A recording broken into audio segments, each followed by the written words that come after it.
Para la evolución de nuestro planeta, el hombre es solo un párrafo de la enciclopédica historia de los seres vivos en la Tierra.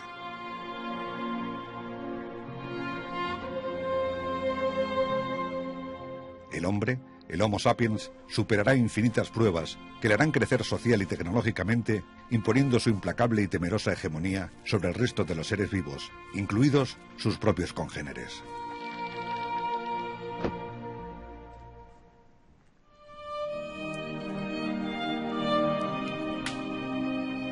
Esta es la historia de los hombres y mujeres que habitaron y dominaron un extenso territorio, que se empaparon de otras culturas y colonizaron más allá de sus dominios.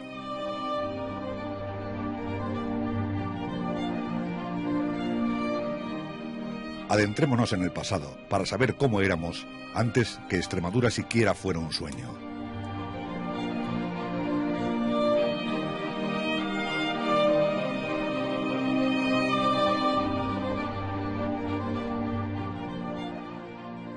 Partiendo desde África, el hombre inició un largo viaje que le permitió colonizar todos los continentes. A la península ibérica llegó en el periodo conocido como Paleolítico Superior al final de la Edad de Piedra, hace aproximadamente 30.000 años.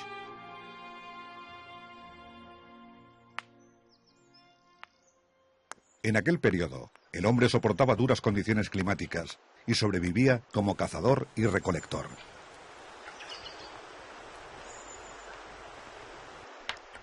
En yacimientos extremeños encontramos las primeras pruebas del intercambio de materiales con tribus cercanas a la costa. Muestra de ello es la aparición de conchas marinas.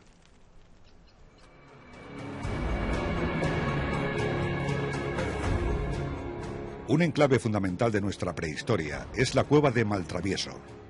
Aquí se hallan algunas de las representaciones más antiguas de arte rupestre de la península ibérica.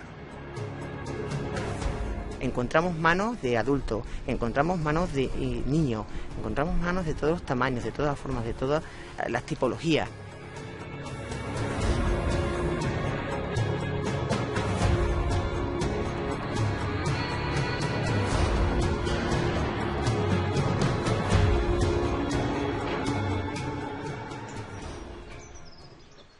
En una cueva de Monfragüe se localiza un panel con pinturas rupestres que define perfectamente el paso del tiempo y cómo el hombre y el entorno se transforman. La figura más antigua es la figura del ciervo, hecha en tinta plana. El segundo momento está configurado por las figuras humanas realizadas en trazo grueso. Estos grupos humanos ya conocen la agricultura, ya conocen la ganadería y sus bases económicas son muy diferentes, ya no dependen de la caza para sobrevivir. Esa primera agricultura que el hombre puso en práctica la encontramos en los Marruecos.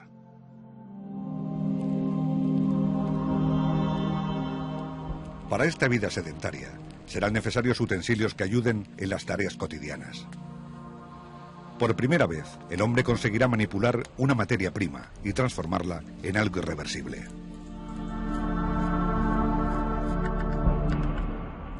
Algunas de las piezas halladas en los Marruecos, en Oliva de Mérida o en Romangordo presentan una misma decoración conocida como cerámica de Boquique, que toma el nombre de un abrigo granítico localizado en Plasencia, primer lugar donde se encontró este tipo de cerámica.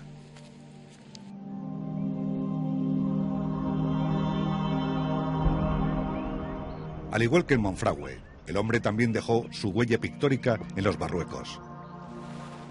El conjunto mejor conservado se encuentra en el interior de una gran bola granítica. La erosión producida por el viento y la descomposición de los minerales ha creado una oquedad en el interior de la roca. La cueva se utilizó como lienzo en el que se pintaron diversos motivos.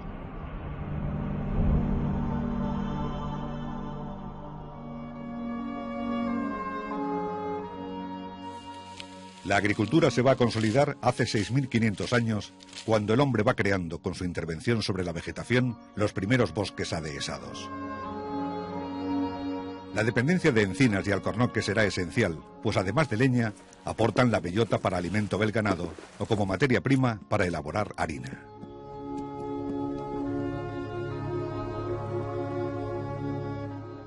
Consciente de su capacidad, el hombre erige monumentos propiciatorios de la fertilidad como menhires en forma fálica.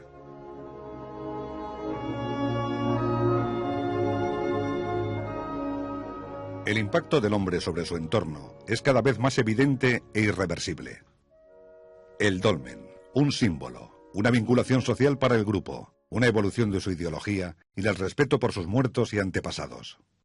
El megalitismo es la mayor evidencia de que el hombre ha dominado a la naturaleza ya de una forma determinante, ¿no? Una forma ya taxativa.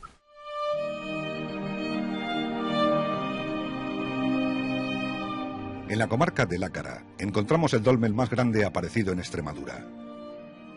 La cámara, de grandes dimensiones, está formada por grandes losas. De ellas, esta es la única que se conserva intacta. Está tallada para que entre todas se cerraran arriba y fuera mucho más fácil colocar la losa de la techumbre.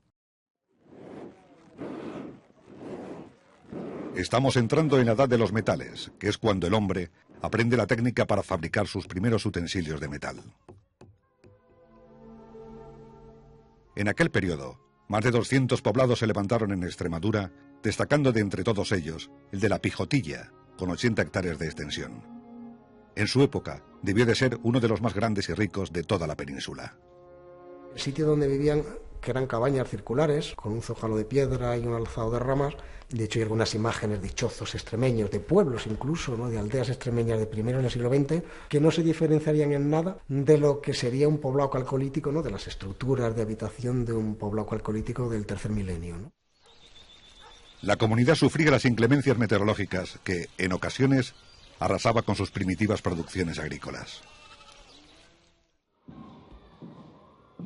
El temor a esas fuerzas desconocidas e inexplicables pueden ser el origen de una espiritualidad que trata de aplacarlas y hacerlas benignas. En Extremadura lo más representativo es lo que se denomina los ídolos oculaos, y representan siempre los ojos con las cejas y unas líneas bajo los ojos que se interpretan como el tatuaje facial.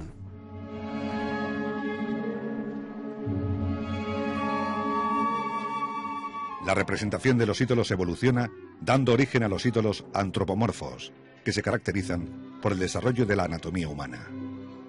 Aparece con los brazos pegados al cuerpo, se puede distinguir entre masculinos y femeninos, la reivindicación de la figura humana, ¿no?, del poder del ser humano y sobre todo de la figura del varón. Durante el Calcolítico se siguen realizando los enterramientos colectivos. A la sombra de la Pijotilla prolifera la construcción de dólmenes que presentan una nueva técnica constructiva. Como característica propia de esta tumba, encontramos que las paredes están hechas de tapial. Posiblemente sea el monumento más antiguo extremeño que conserve tapial. La tumba estuvo en uso durante 1000 años y está orientada de tal forma que al amanecer de los días cortos, 21 y 22 de diciembre, los rayos del sol penetran en la cámara mortuoria.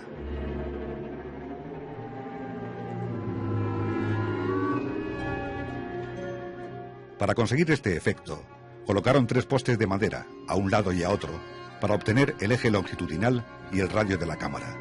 Esto nos revela que ya se tenían conocimientos rudimentarios de geometría. La esperanza de vida rondaba los 24 años, aunque se han encontrado los restos de una anciana que pudo alcanzar los 50. El ritual funerario consistía en depositar al difunto como había nacido. La tierra era la madre y tenéis que volver a ella en posición fetal.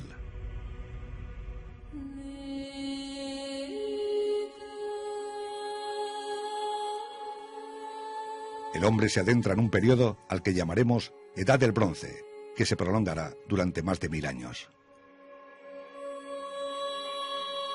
Son numerosas las piezas de bronce aparecidas en yacimientos extremeños, muchas de ellas realizadas ya en la Edad de Hierro, cuando el bronce pasa a tener un uso ornamental. Una de las figuras más destacadas es la figura del guerrero de Medina de las Torres. De casi 40 centímetros, en torno a los 7, 6, 8 kilos de peso, representan figuras de varones y que están en posición de andar. En el Museo Arqueológico Nacional hay una gran colección de cientos de piezas de la época en bronce y ninguna de ellas llega a la calidad de este guerrero.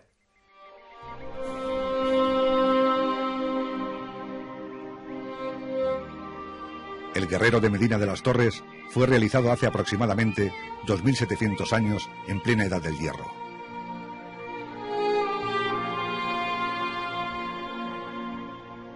Para trabajar el bronce, el orfebre utilizó una compleja técnica conocida como fundición a la cera perdida.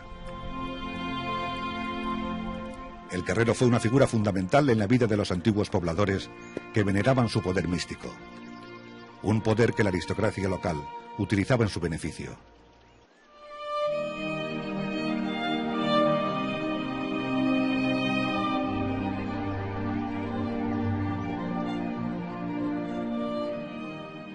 Como expresión del poder de estas élites, surge una nueva manifestación cultural: las estelas decoradas, que representan a guerreros con sus armas o a figuras femeninas rodeadas de diademas.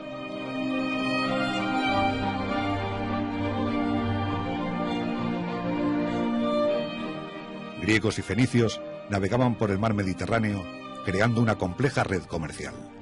Colonizaron nuevas tierras, fundaron ciudades y extendieron su cultura y conocimiento. Llegaron los fenicios a la bahía de Cádiz y desde el río Guadalquivir hasta la provincia de Cáceres comerciaron con los pueblos indígenas. A este territorio lo llamaron Tartesos y Tartesios a sus habitantes. El mayor legado que nos dejaron los fenicios fue la escritura, recurso imprescindible para el control de las transacciones económicas. Los expertos no han conseguido descifrar todo su alfabeto, por lo que se desconoce el significado de los escritos aparecidos en Extremadura.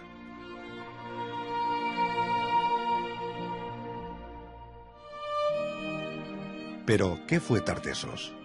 ¿Era un reino unificado? ¿Un estado? Tartesos, que es como los griegos conocían a esa zona. Y dentro de esa zona de Tartesos vivían tanto los indígenas, que llevaban muchísimos años en la península, como los colonizadores que llegan de fuera. La mezcla de esas dos culturas es lo que va a dar lugar al Tartesos cultural que nosotros conocemos. El control político y económico de las Vegas del Guadiana se ejercía desde un asentamiento tartésico que respondía al nombre de Conisturgis, ciudad de la que se han encontrado restos en el centro urbano de Medellín y en el Cerro del Castillo. Conisturgis disponía de una privilegiada situación geográfica, lo que le permitió consolidarse como una de las 10 ciudades más importantes de Tartesos.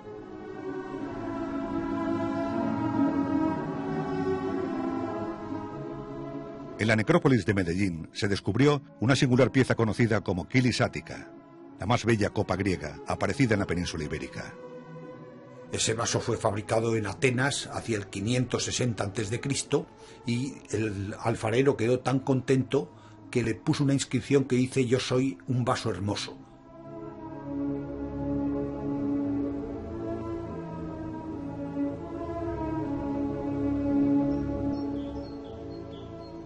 La influencia del mundo tartésico alcanzó la penillanura cacereña. Aquí se descubrió el célebre tesoro de Aliseda, constituido por más de 350 piezas de oro, plata y bronce. Un referente de la orfebrería del occidente mediterráneo.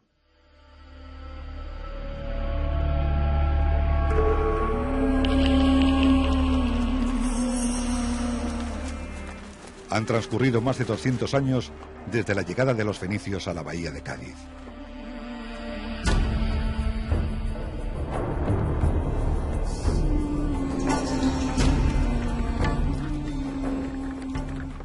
Una crisis económica y social obliga a una parte de la población del sur a desplazarse hacia el interior de la península. Pero luego, por otro lado, hay otra teoría que cada vez va cogiendo más fuerza, seguramente un gran terremoto con un tsunami, que pudo arrasar todas esas partes de las costas. Cancho Roano ya existía cuando Medellín o Aliseda conocen su mayor esplendor en aquella primera etapa tartésica. Pero será en este segundo periodo cuando adquiere mayor notoriedad. Fue un lugar de culto que también funcionó como centro comercial. Como una romería, ¿no? Que en unas épocas determinadas la gente se reunía para hacer un mercado de ganado, de agrícola, etcétera, ¿no? De ahí que haya, por ejemplo, tantísimos molinos de pan, ¿no? Para acoger a muchísima gente que viene y hacer panes, o hay muchos telares, ¿no? Pues también pues para hacer telas que se venden.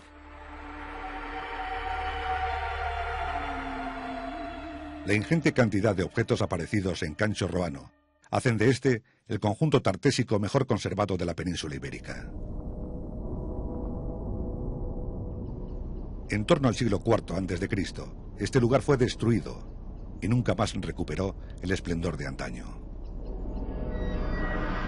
La realidad de Tartesos deja paso a un nuevo concepto social y urbano conocido como cultura de los castros.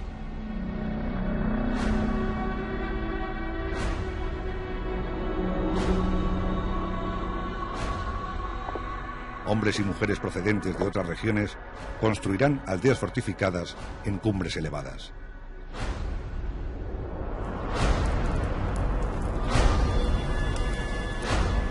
Turdetanos, túrdulos, célticos, lusitanos y betones ocuparon la actual Extremadura. Los betones desarrollaron su arte, inspirándose en el ganado. Tallaron piezas en granito que representan a toros, jabalíes y cerdos, más conocidos como berracos.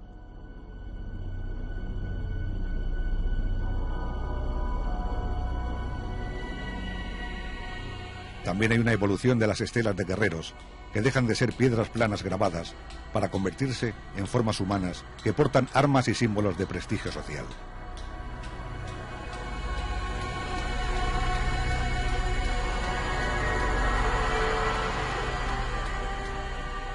El sur de nuestra región fue conocida como la Beturia, un territorio delimitado por los ríos Guadiana y Guadalquivir. En este espacio geográfico proliferaron numerosas aldeas que dejaron testimonio de su cultura y sus costumbres. El poblado mejor conservado se encuentra en lo alto de un cerro conocido como Capote, un castro amurallado que dio cobijo a unas 300 personas.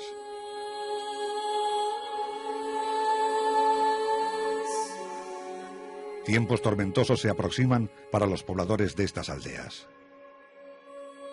Después de numerosas guerras conocidas como púnicas, Cartago, la otra gran potencia del mar Mediterráneo, no pudo contener el avance romano.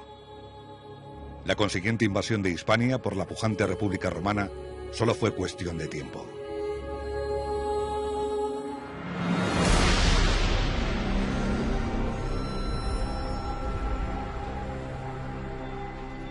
Sin embargo, el avance de las legiones encuentra una fuerte resistencia en las tribus del suroeste peninsular. Este periodo los romanos lo recordarán como las guerras lusitanas, y el más famoso de sus enemigos será Viriato.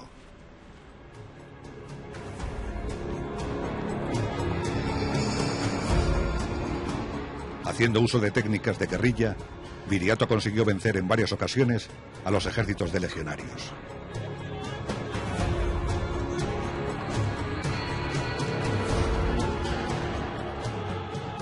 Humillado, el Senado otorgó a Viriato el título de amigo del pueblo romano y rey de una Lusitania independiente.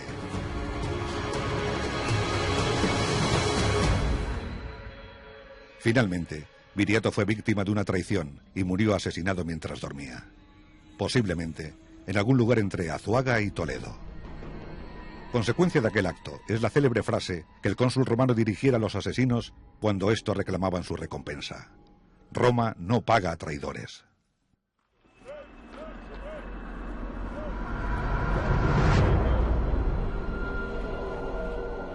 Sin haberse concluido la invasión peninsular, Hispania va a ser escenario de la guerra civil que divide a la República Romana.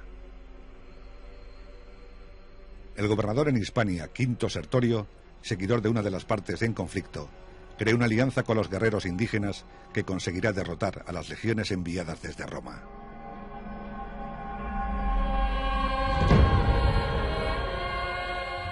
Durante una década de enfrentamientos, Sertorio se convirtió en un personaje mítico entre su ejército formado por indígenas y soldados romanos.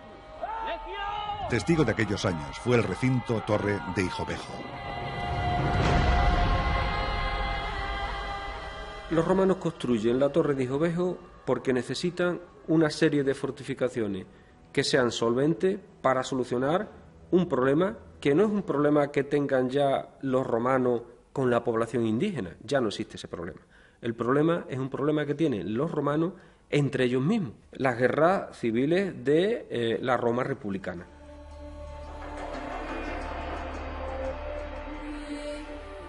La llegada de legiones a la península comandadas por Quinto Cecilio Metelo, que funda los campamentos militares de Medellín y Cáceres, es un nuevo intento de doblegar a las tropas rebeldes. Sertorio, acorralado, es asesinado en el año 72 a.C.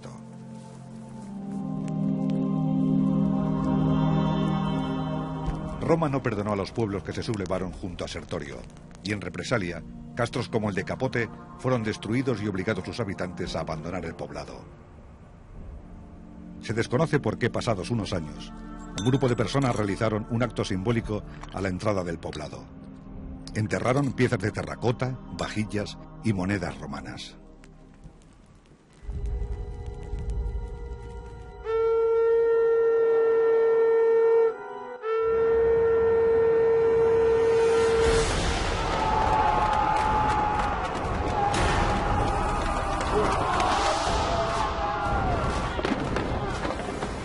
Después de 2 siglos de batallas sangrientas, revueltas indígenas y guerras civiles, en el año 19 a.C., los romanos culminan la conquista total de la península ibérica.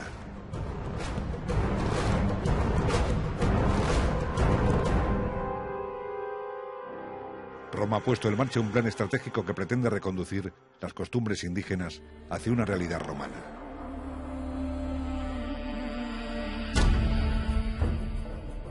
Hispania fue dividida en 3 provincias.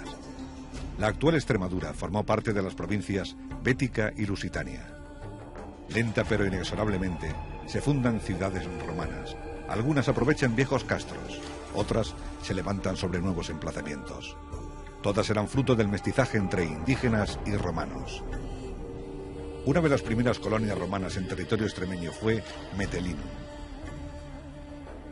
Están aprovechando una población que ya hay asentada previamente para construir una serie de terrazas de escalonamiento, de terrazas constructivas, en las que van haciendo los edificios.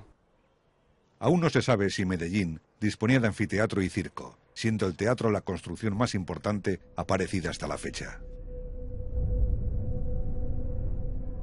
El teatro podía albergar a 3.200 espectadores. Los magistrados y la alta sociedad estaban separados del resto del público por un pretil de mármol. Esta barrera estaría rematada en sus extremos por unas esculturas de esfinges que representan a seres mitológicos.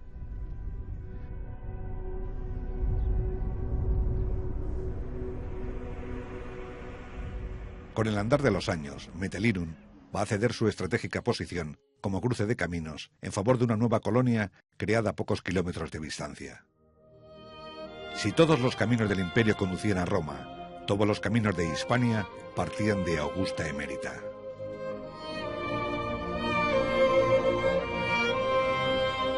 Octavio Augusto alcanzó la cumbre de su reinado en el año 27 a.C. y bajo su mando el Mediterráneo vivió un periodo de calma conocido como Pax Augusta. Augusto mandó licenciar a los veteranos de sus legiones y les mandó, así lo dice el texto, que fundaran una ciudad en Lusitania llamada Augusta Emérita. Augusta en recuerdo de su nombre y Emérita porque iba a ser poblada por los eméritos o licenciados veteranos. Se calcula que alrededor de 8.000 personas, entre legionarios eméritos, mujeres y esclavos, formaron el grupo humano que colonizó estas tierras.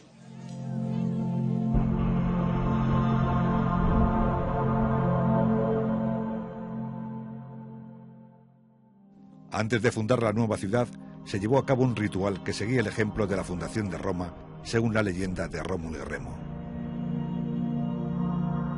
Un sacerdote era el responsable de guiar un arado tirado por una yunta de bueyes. El surco practicado en la tierra iba delimitando el perímetro de la muralla que protegería a Augusta Emérita.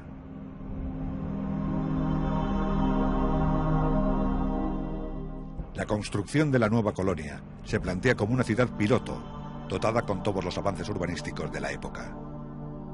Quiere ser un ejemplo para las futuras colonias que habrán de construirse. Con el paso de los siglos, Mérida será considerada como una de las 9 ciudades principales del vasto imperio romano. Al tiempo que se planificaba la nueva ciudad, se comenzó la construcción del puente. Debió de suponer un gran esfuerzo humano y económico, pues construyeron el puente más largo que conoció el imperio. 60 arcos que sostienen una calzada de 832 metros de longitud.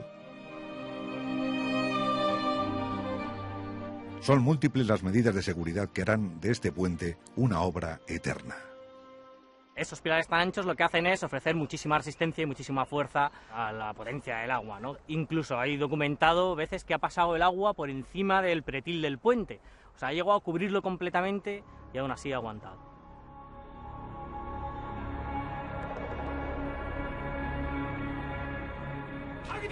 Altas murallas, calles pavimentadas, robustos puentes, una gran obra pública al servicio del pueblo romano. Pero nada de esto tendrá futuro si los ciudadanos no gozan de buena salud. Y para que esto sea posible, es indispensable el consumo de agua potable.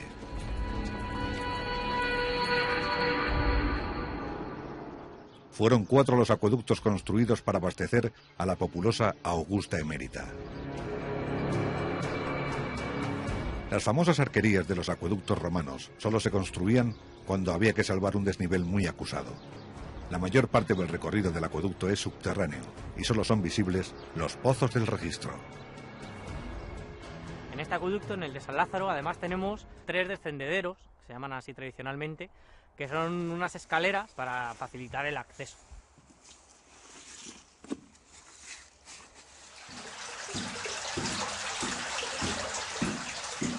Los romanos desconocían la existencia de virus y bacterias, pero sabían que para trasladar el agua potable desde el manantial subterráneo hasta la ciudad, era necesario mantener el agua en la oscuridad y a bajas temperaturas.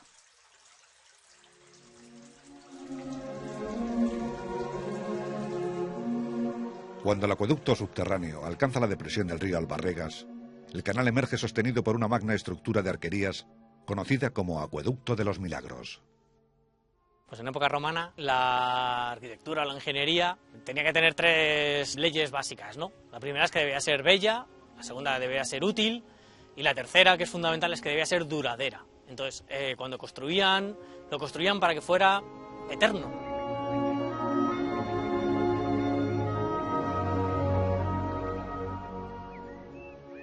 El agua potable que recorría las calles y casas de Augusta Emérita fue fundamental para afianzar el estado de bienestar en la colonia.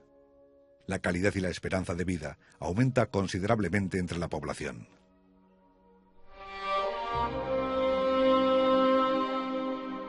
Desde el siglo I, las clases media y alta de la sociedad emeritense disfrutarán de una extraordinaria calidad de vida. Vivirán en una hermosa ciudad residencial de grandes casas y emblemáticos edificios públicos.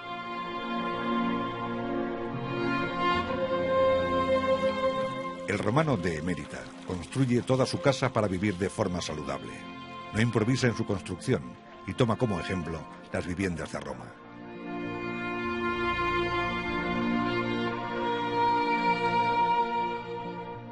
La cena, que se celebra a partir de las 4 o 5 de la tarde, es el momento más importante de la jornada. Los comensales se reúnen en torno al triclinium, una costumbre heredada de los antiguos griegos.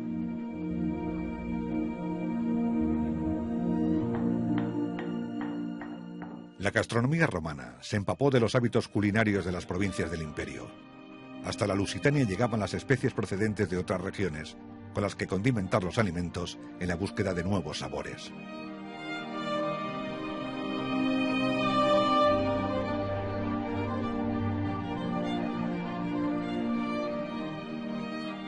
Una de las casas más grandes y lujosas de la Mérida romana fue la del Mitreo.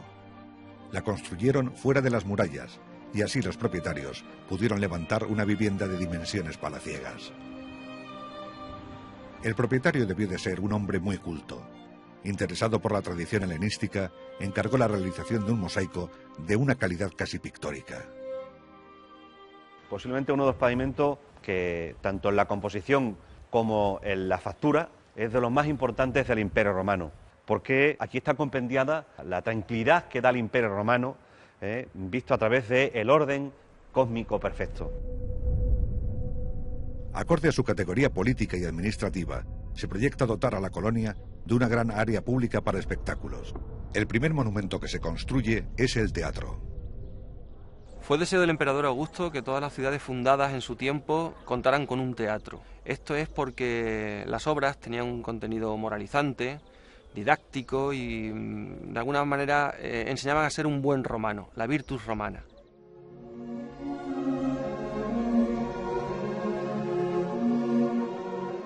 Los 6.000 espectadores que podía acoger el teatro se maravillaban ante la majestuosidad del monumento y su perfecta acústica, que permite al más alejado de los asistentes escuchar con claridad las declamaciones interpretadas desde el escenario.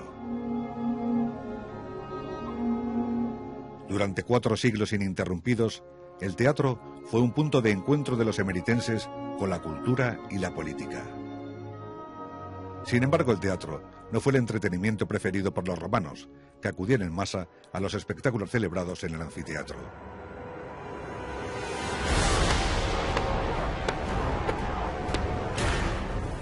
El momento cumbre de los festejos eran las gladiaturas.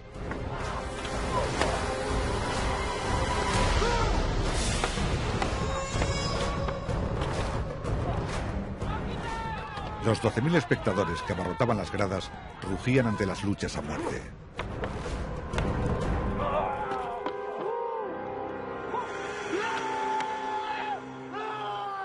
Los gladiadores eran personas muy populares, algunos contaban con un club de seguidores. Sabemos que cada 30 combates que hubieran sobrevivido se les concedía la libertad, pero es una forma de vida muy parecida a la de un esclavo.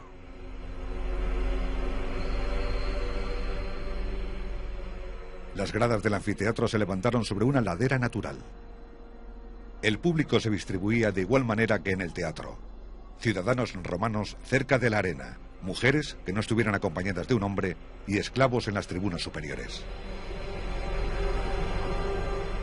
En el anfiteatro se organizaban siniestros espectáculos cuyo fin último era la muerte de sus participantes a manos de animales salvajes o de cualquier otra fórmula que alimentara los instintos más básicos del espectador.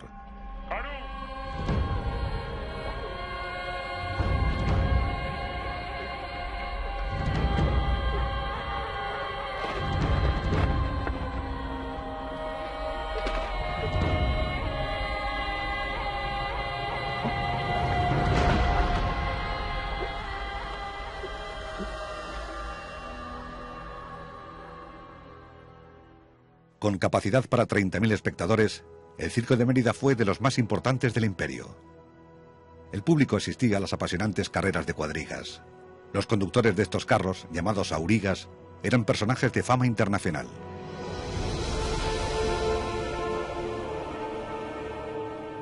En el circo emeritense destacó Cayo Apuleyo Diocles, que acabó triunfando en Roma como uno de los mejores aurigas de todos los tiempos.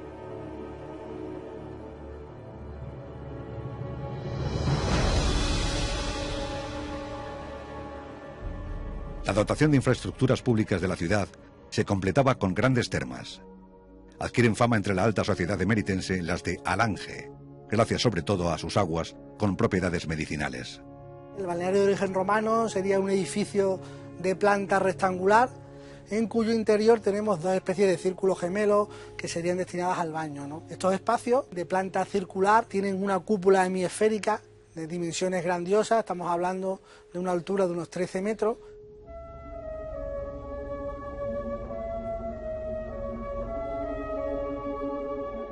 El uso de las termas privadas se hacía, a diferencia de las públicas, al finalizar la jornada laboral y antes de la cena. El hipocausto era el sistema de calefacción del suelo y las paredes de una casa romana, lo que hoy llamaríamos suelo radiante, que podía alcanzar los 30 grados centígrados en invierno.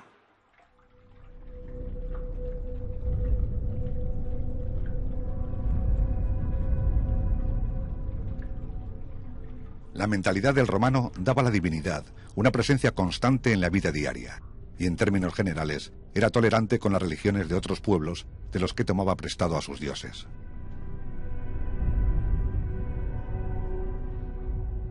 El romano practicaba 3 tipos de cultos. El más íntimo era el doméstico para proteger el hogar. La familia se reunía en torno al lararium y honraba a los dioses.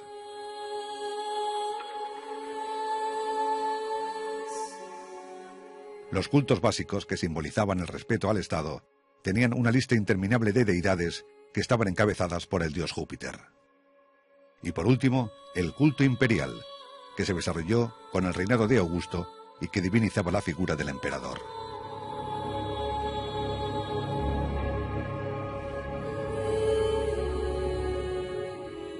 Marco Agripa, mano derecha del emperador y patrocinador del Teatro Romano de Mérida, fue el gran diseñador de la ordenación del territorio peninsular y sus vías de comunicación, que en un nuevo alarde constructivo son pavimentadas y señalizadas.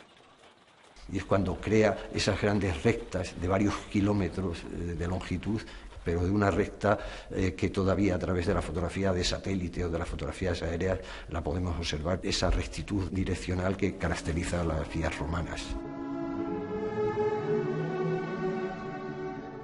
La Vía de la Plata, llamada por los romanos Calzada de Emérita a Astorga, se consolida como eje fundamental de comunicaciones cuando César Augusto la considera una de las 4 rutas principales de Hispania.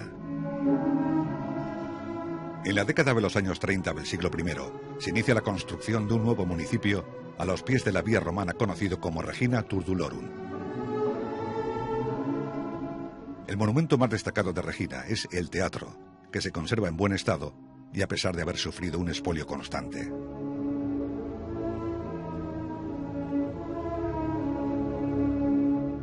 Uno de los municipios levantado a los pies de la Vía de la Plata fue Contributa Iulia, que nace a mediados del siglo I en los límites de las provincias Bética y Lusitana.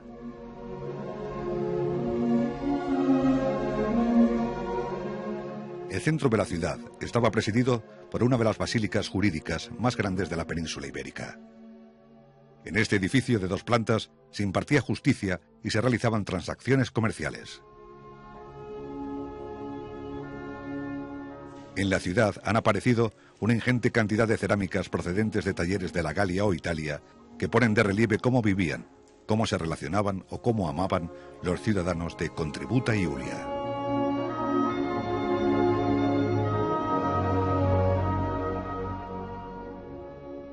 El río Tajo, que dividía en 2 a la provincia lusitana, será transitable gracias a la construcción de 2 monumentales puentes, el de Alconétar, río arriba, y el de Alcántara, río abajo.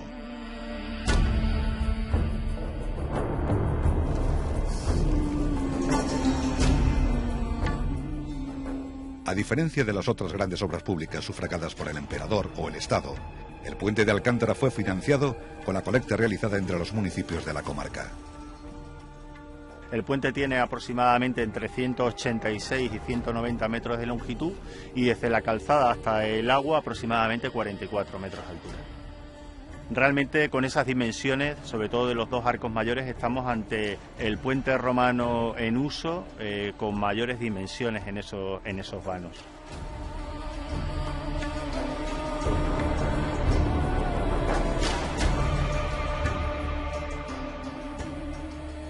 Con la intención de incentivar la participación de los indígenas en la política local, el emperador Vespasiano concedió el derecho latino a toda Hispania.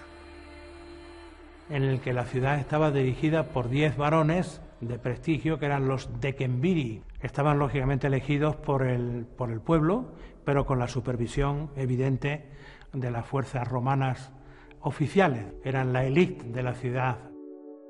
Vinculado a la monumentalización de las ciudades, surgió un movimiento social conocido como evergetismo y que era promovido por los políticos. Ellos ejecutan una obra pública de beneficio para la ciudad y se presentan, digamos, a la elección. De tal manera que se presentan con la obra ya ejecutada y no con el programa de lo que ejecutarán más tarde. Fueron numerosos los evergetas que financiaron obras y monumentos como el Tetrapilum de Caparra. Bajo sus arcos transcurría la Vía de la Plata.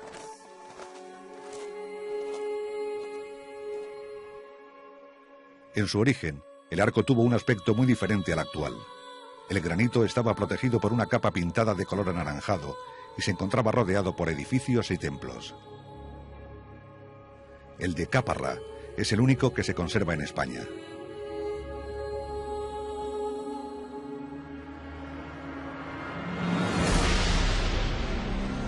El emperador Diocleciano, en un intento de controlar el caos que empezaba a debilitar al vasto imperio, impulsó una gran reorganización administrativa del territorio que benefició notablemente a la capital lusitana.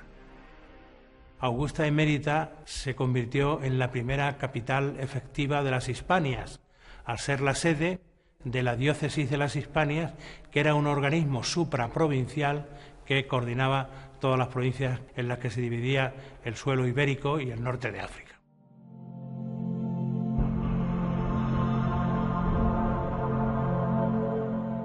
Otra de las medidas de Diocleciano fue la aprobación de leyes destinadas a doblegar a los cristianos que se negaban a rendir culto al emperador.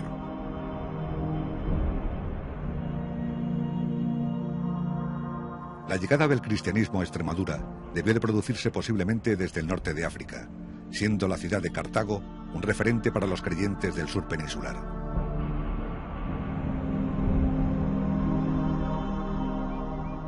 Una de las voces que con más fuerza se alzó contra las leyes de Diocleciano fue la de una niña perteneciente a la alta sociedad emeritense. Y hay una gran tradición sobre la presencia de Santa Eulalia en la zona de Villafranca de los Barros y de los Santos de Maimona. Por ahí podría haber estado la Vilda, no cerca de Mérida, sino en esa zona.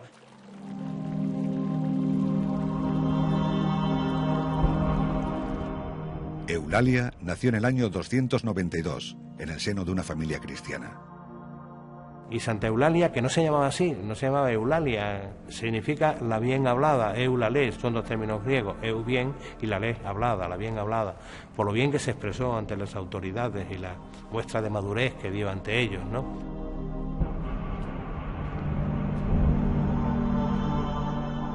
El gobernador lusitano intentó convencer a Eulalia para que honrara al emperador. La niña se negó y fue martirizada. El martirio de Santa Eulalia pues está inserto en una leyenda total y absoluta, pero claro, hay un hecho de verdad. Eso sucedió y eso pasó hasta que la llegaron a quemar en un horno y después de su muerte probablemente también sus cenizas fueron aventadas, ¿no?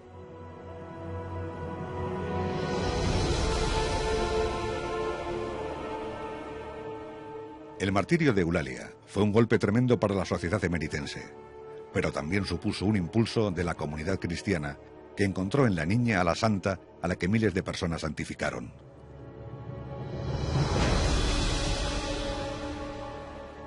...75 años después de la muerte de Eulalia, el emperador Teodosio declara al catolicismo la religión oficial del imperio.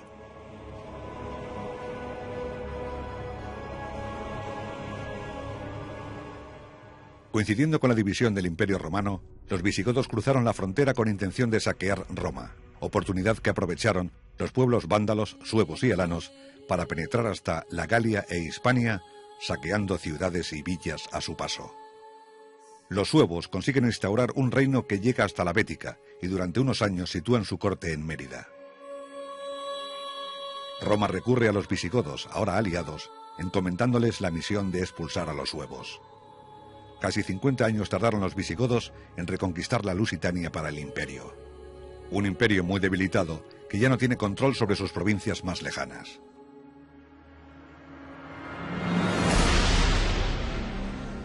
En el año 476, el Imperio Romano de Occidente desaparece y sus antiguas provincias se reagrupan en torno al poder de las tribus dominantes. Los visigodos fundan el reino de Tolosa, que se extiende hasta Hispania.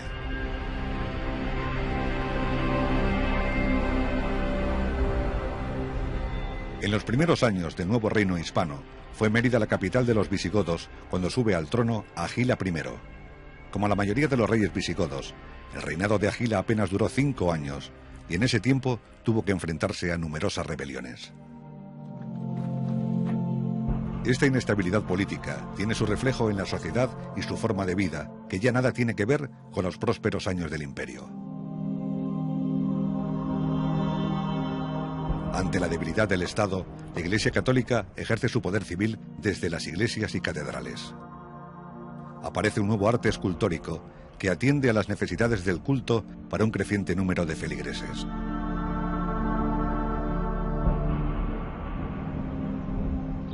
La Iglesia Católica extiende su influencia hacia el mundo rural. El más importante templo religioso conservado en un entorno agrario es la Basílica de Santa Lucía, la única que permanece en pie en el sur de la península. En esta iglesia de Santa Lucía de Alcuéscar se da la particularidad de que este módulo se repite por 3 veces. Es decir, si salimos podemos ver 3 cuadrángulos independientes Y esto hace que la iglesia de Santa Lucía de Alcuéscar sea una iglesia diferente.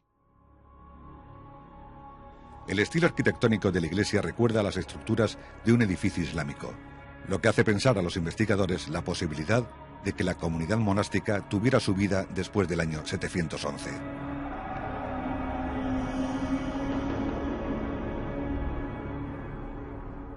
El año 711 será trascendental para el futuro de la península ibérica. Tropas bereberes, comandadas por dirigentes árabes del califato omeya de Damasco, cruzaron el estrecho de Gibraltar.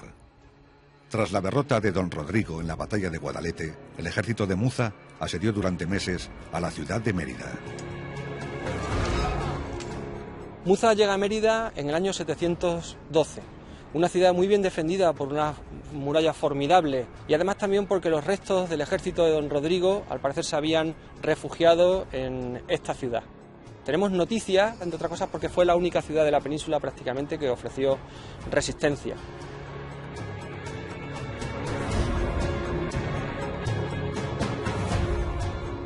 Con el control de las principales ciudades asegurado, Muza consiguió la rendición de la capital lusitana, que había quedado aislada del resto del reino.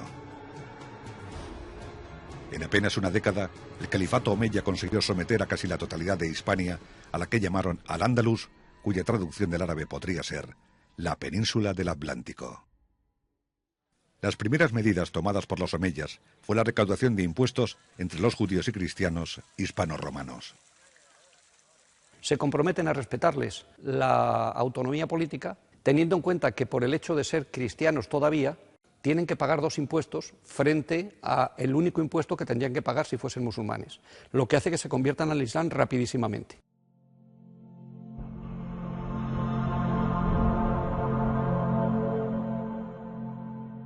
Además de los miles de hispanos convertidos al Islam, amplias comarcas extremeñas fueron ocupadas por tribus bereberes procedentes del norte de África. Este primer contingente militar, formado por varones evidentemente, pero a los pocos años ya viene bien recogido en las fuentes historiográficas que van a pasar con toda su familia, mujeres y niños inclusive. Por lo tanto, la población se incrementará considerablemente.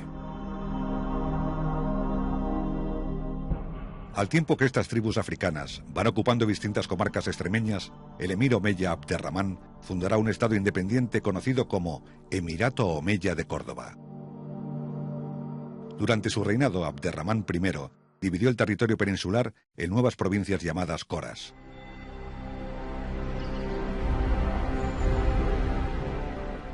El control territorial ejercido desde Córdoba radicaliza a la sociedad extremeña. Cristianos, bereberes y muladíes se alían para rebelarse contra el emir, focalizándose en Coria y en Mérida esta rebelión multicultural. No es un movimiento religioso, es un movimiento fundamentalmente político y es un movimiento que tiene una base fiscal evidente. Quieren ser autónomos y quieren pagar menos impuestos. Abderramán II, emir de Córdoba, dispuesto a zanjar la problemática emeritense, partió con un gran ejército para someter a la capital lusitana. Y lo que sabemos que hace es que deja a los emeritenses sin defensa, eliminando el refuerzo de la muralla de época visigoda, y con todos esos bloques construye la alcazaba. Una alcazaba para control del puente, pero prioritariamente para control de la población emeritense. Los musulmanes levantaron la que hoy es la alcazaba más antigua de la península. El exterior de la fortaleza se defendía con unas torres macizas y en su interior se encontraba la residencia del gobernador militar, los barracones para la tropa, así como una torre de señales que hacía de mezquita y que disponía de un aljibe subterráneo.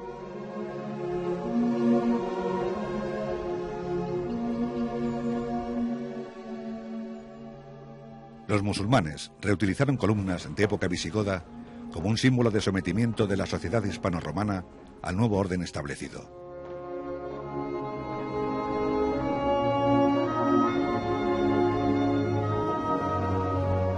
Después de la construcción de la alcazaba, familias de nobles emeritenses se trasladan a Córdoba. De entre todas ellas, cabe destacar a la familia de Ibn Marwan al-Yiliki al-Meridi. Lleva en sus apellidos el toponímico de la ciudad de Mérida, se le llama al-Meridí, es decir, ha conservado el nombre de el emeritense. Ibn Marwan al-Yiliki Fue uno de los rebeldes muladíes más sobresalientes de las últimas décadas del siglo IX. La Alcazaba de Mérida no fue obstáculo para Marwán, que encabezó nuevas revueltas contra la corte cordobesa.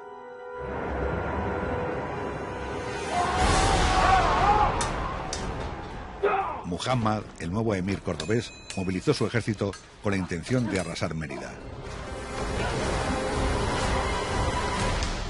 Muhammad lo que hace es destruir las murallas emeritenses, luego a continuación fue un arrasamiento, ya una eliminación completa.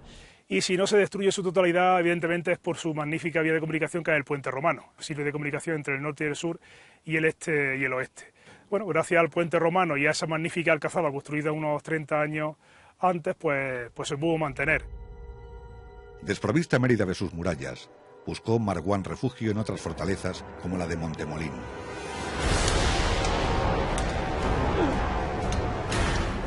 El muladí no cesó en sus revueltas y una y otra vez se sublevó con la intención de obtener la independencia de Córdoba.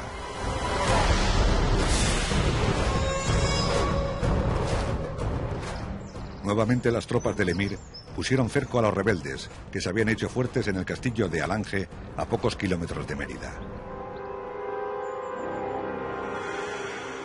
Después de 3 meses de asedio, finalmente se rindieron, pero consiguieron un ventajoso acuerdo con el emir. A cambio de obediencia, les permitió retirarse río abajo para que fundaran una nueva ciudad a la que llamaron Batalyaus. La palabra Batalyaus, en árabe literal, y Batalyus en pronunciación popular, es un topónimo prerromano de las lenguas indígenas que hubiese aquí anteriores a los romanos.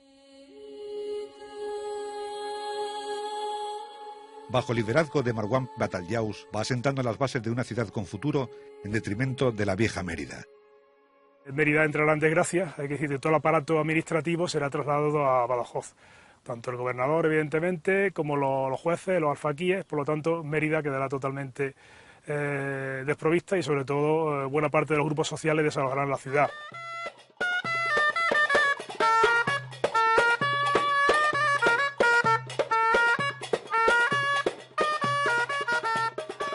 En el año 929, Abderramán III se autoproclama califa, convirtiéndose en jefe espiritual de todo Al-Ándalus. Se inicia el periodo conocido como Califato de Córdoba, que se prolongará durante 100 años. Serán décadas de prosperidad y reconstrucción del territorio. Una de esas grandes obras fue el castillo de Trujillo y el recinto amurallado que con 1.400 metros de perímetro protegía la ciudad. En el siglo X se construye la parte más importante del castillo, concretamente sobre sillares romanos de las fortificaciones romanas existentes en este cerro. Se conservan perfectamente el arco de herradura de entrada al castillo y el patio de armas. En el interior de la ciudad también encontramos importantes infraestructuras como el aljibe de Altamirano, uno de los más antiguos del periodo califal en España. En el año 1031 el califato de Córdoba se desmorona, dividiéndose el territorio andalusí en reinos o taifas. Al principio fueron más de 20 los autoproclamados reinos, pero en poco tiempo las taifas más grandes anexionan las pequeñas, estableciéndose definitivamente 8 estados independientes en torno a las principales ciudades de Al-Ándalus. Cuando se hunde el califato de Córdoba, se produce una situación de vacío de poder, y entonces se quedan en cada población funcionarios que no tienen nada que ver con la familia del profeta y que han sido nombrados por los califas de Córdoba.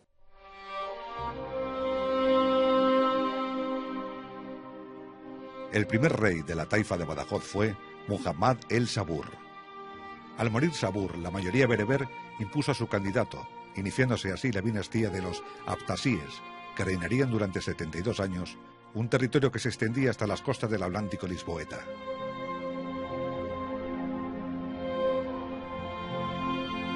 Durante el reinado de Muzafar, tercer rey pacense, Badajoz conocerá su mayor esplendor, convirtiéndose en un importante centro cultural y literario.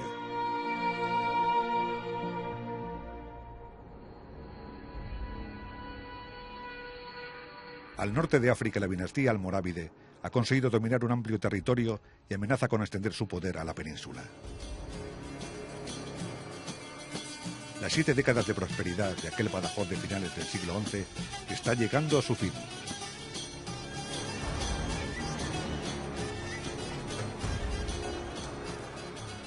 En En el año 1079, Alfonso VI conquista Coria y el reino aftásida pierde una importante y estratégica plaza. Además, los reinos taifas pagan tributo a los reyes cristianos.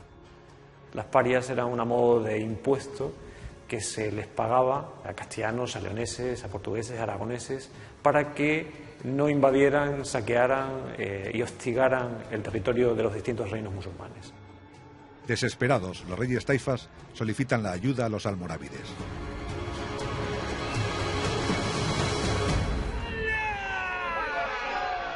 Taifas y almorávides se alían para combatir y vencer a los cristianos en la batalla de Sagrajas, cerca de Badajoz.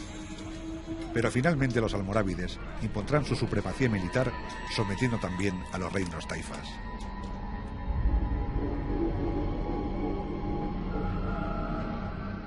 Badajoz, en un último intento por contener a las tribus africanas, se alía con los cristianos.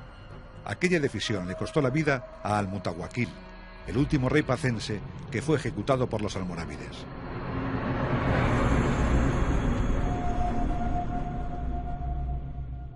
Uno de sus hijos consiguió huir a Montánchez.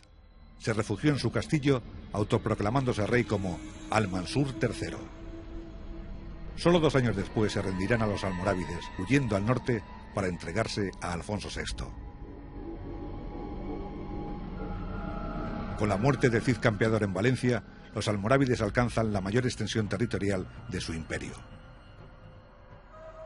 Se impone una interpretación radical del Islam y se promulgan varias fatuas que perjudican a judíos y cristianos, conocidos estos como mozárabes, que son presionados para su conversión al Islam.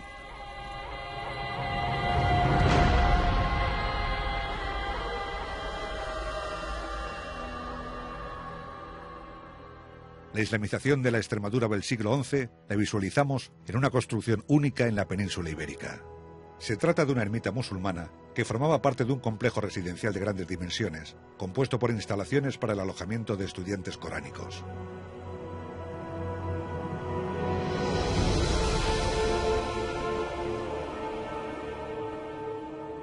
En pocos años, los almorávides consiguieron reponer la frontera de la desaparecida taifa de Badajoz.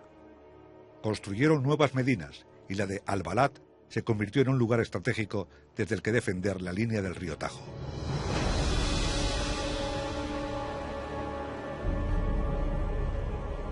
La ciudad estaba protegida por un poderoso recinto amurallado que defendía un espacio de unas 2 hectáreas.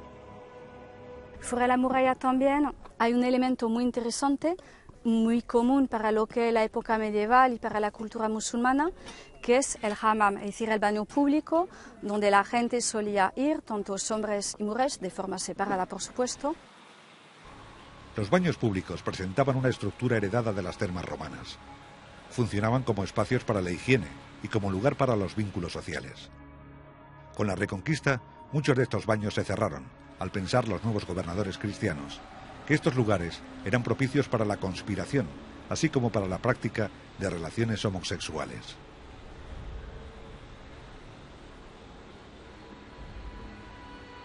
El imperio almorávide tuvo una vida relativamente corta.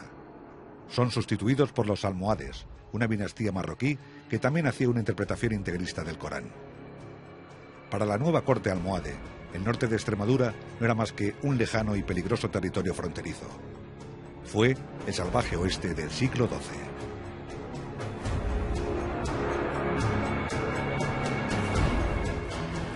En estas tierras indómitas surgen personajes singulares que actúan como caudillos, salteadores o aventureros.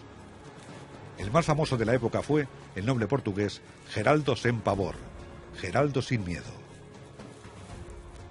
En el año 1165, y haciendo uso de técnicas de guerrilla, arrebató a los almohades las poblaciones de Trujillo, Cáceres, Montánchez y Monfragüe.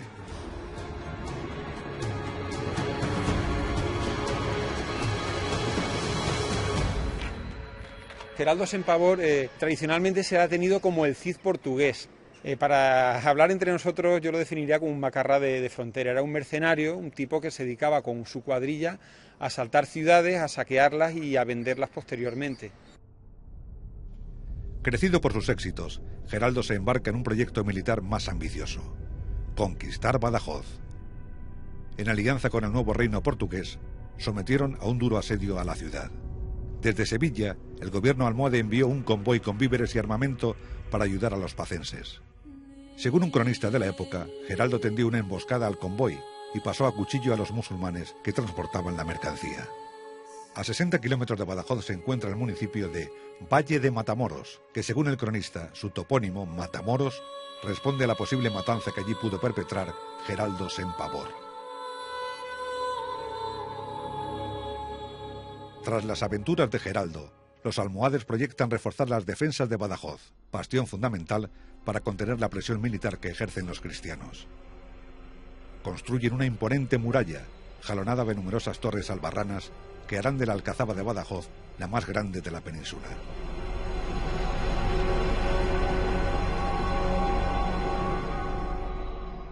En el año 1169 se completa la muralla almohade con la construcción de una gran torre de 20 metros de altura llamada de la Atalaya y conocida popularmente como de Espantaperros.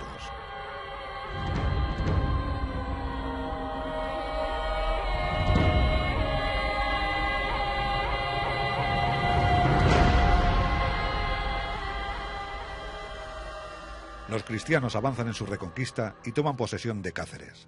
Se encarga de su defensa una milicia religiosa de reciente creación, conocidos como los Fratres de Cáceres. Los Fratres serán el germen de la futura y todopoderosa Orden de Santiago.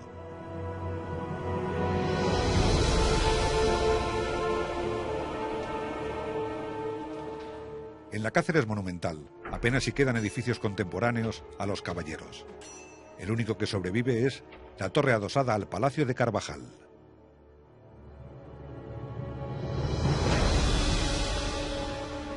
La Congregación de los Fratres vendría a ser una cofradía de carácter local y laico, basada en dos principios como era el asociacionismo corporativo y basada en el ideal de cruzada.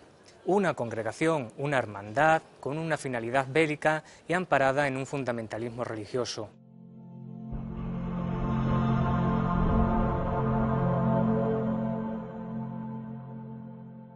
Entre los años 1165 y 1169, los Fratres de Cáceres pasan a denominarse Caballeros de la Orden de Santiago, influenciados por el arzobispo compostelano muy interesado en la reconquista extremeña.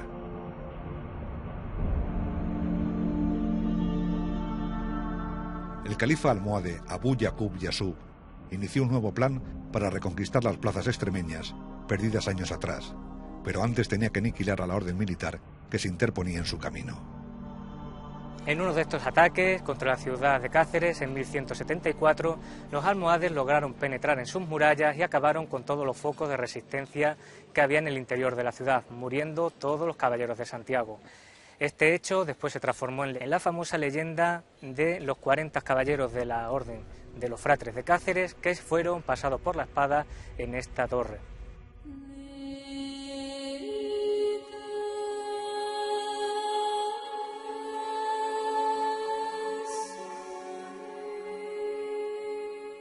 El rey castellano Alfonso VIII frenó las aspiraciones almohades deteniendo su avance en el Valle de Auserte. Para consolidar el control del territorio, mandó fundar una nueva ciudad cristiana bajo el lema «Para agradar a Dios y a los hombres». Plasencia se va a convertir en un punto de inflexión geográfica para la reconquista cristiana del norte de Extremadura. Hace grande a Plasencia dotándola de un fuero de la legislación por la que se rige la ciudad de Plasencia desde su arranque, desde su punto de partida. O sea que el mercado, la diócesis y la legislación hacen que un nuevo núcleo urbano en el norte de Extremadura comienza la andadura de 8 siglos que ahora estamos celebrando. El fuero de Plasencia está estructurado en 748 leyes que abarcan todos los ámbitos, salvo el espiritual, de la vida de los vecinos de la ciudad, regulando costumbres, relaciones, economía e imponiendo las penas a ejecutar en caso de su incumplimiento.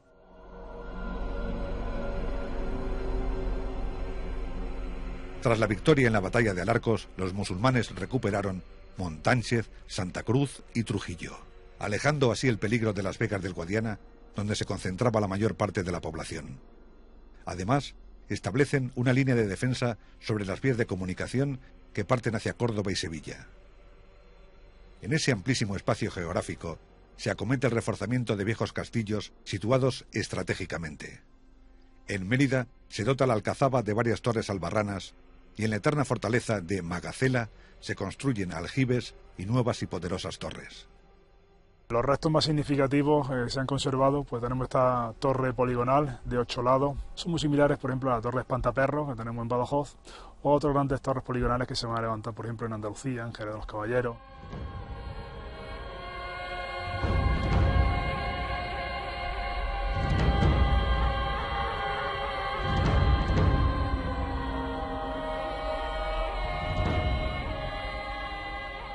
En este momento histórico comparten territorio las alcazapas de Magacela, Reina, Hornachos y Montemolín. El castillo de Montemolín estuvo en uso durante más de 800 años, pero serán los almohades en el siglo XII los que doten a la fortaleza de su mayor poderío militar, vinculándola estratégicamente al resto de las fortificaciones del sur de Extremadura.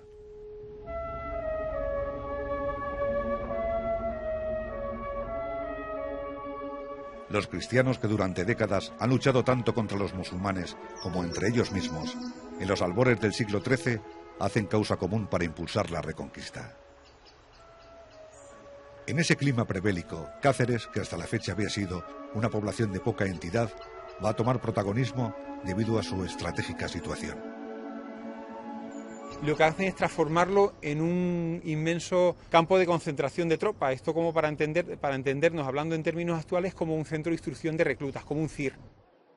Al igual que se hiciera con Badajoz, se construye un poderoso recinto amurallado dotado de una batería de torres albarranas. Las torres albarranas se convierten en un elemento defensivo característico del imperio almohade. Los constructores las levantan con una rapidez sorprendente, pues dominan a la perfección la técnica del encofrado, con la que consiguen fabricar grandes muros de tapial.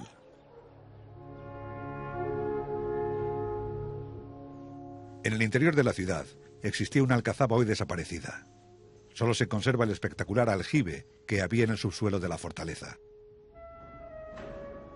A diferencia de los aljibes tradicionales, este no recogía agua de lluvia, ni tampoco tiene un manantial que lo inunde, por lo que el almacenamiento se hacía con esclavos que traían el agua de un pozo exterior. Llama poderosamente la atención el estilo arquitectónico utilizado en este aljibe. Sus columnas, sus arcos, su decoración. ¿Por qué cuidaron tanto el detalle de un espacio que iba a ser inundado por el agua? Podemos imaginar que un aljibe no está decorado ni está pintado con pintura que se disuelve en agua. Pudimos determinar que el aljibe, antes de ser tal, fue la mezquita mayor de la ciudad de Cáceres.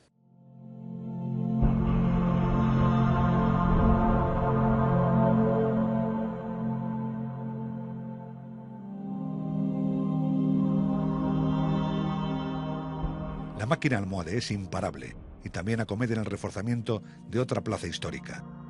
Al viejo castillo de Trujillo, levantado 200 años antes, también le adosan varias torres albarranas.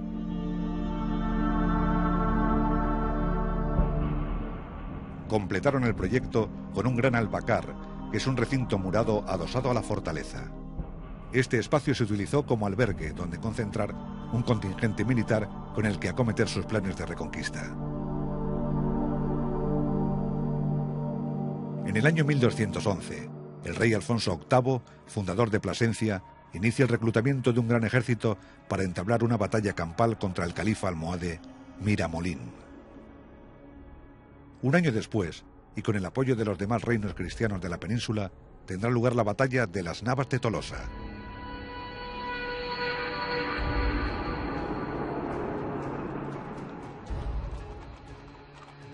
Tras la victoria en las Navas, los cristianos conquistan Alcántara definitivamente. La ciudad y toda su área de influencia fue entregada a la Orden de San Julián del Pereiro, que con los años será conocida como Orden de Alcántara.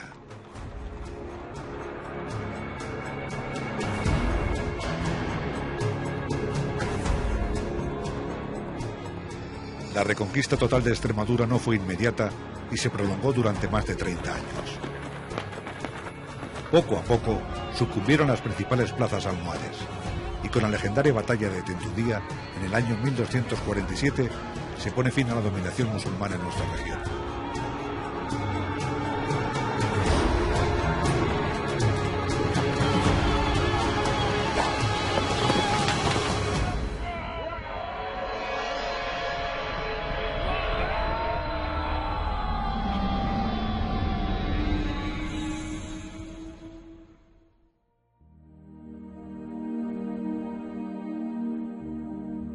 Fue el ocaso, después de más de 500 años, de una civilización que marcó para siempre la cultura y costumbres de un territorio que se localizaba en los extremos del río Duero y que desde entonces será conocida como Extremadura.